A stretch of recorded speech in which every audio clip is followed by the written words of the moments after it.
À travers un décret lu dans les médias d'État, le président Alpha Condé a convoqué le corps électoral pour le 16 février 2020, conformément à la proposition de la CENI.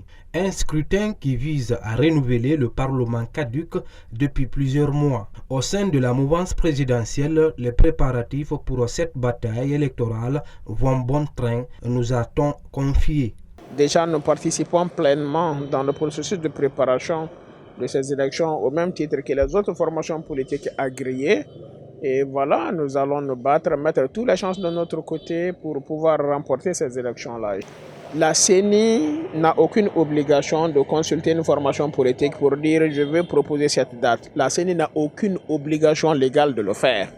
C'est à elle seule de proposer une date, indépendamment de toute formation politique, même pas le parti au pouvoir.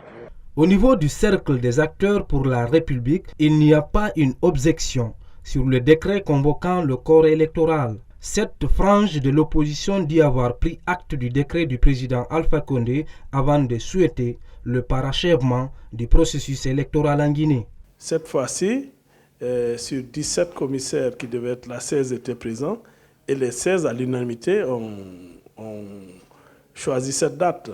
Nous avons toujours voulu à ce que nous sortions de ce cycle d'élections. Il n'est pas souhaitable qu'on continue à rejeter les élections. Selon cet autre acteur de la société civile, le renouvellement des institutions républicaines est intimement lié à la crédibilité de leurs membres. Un acte qui renforce la démocratie dans un pays. La force de la démocratie, c'est cette diversité des trois pouvoirs, notamment l'exécutif, le judiciaire, mais aussi le Parlement, qui est une forte émanation des représentants du peuple.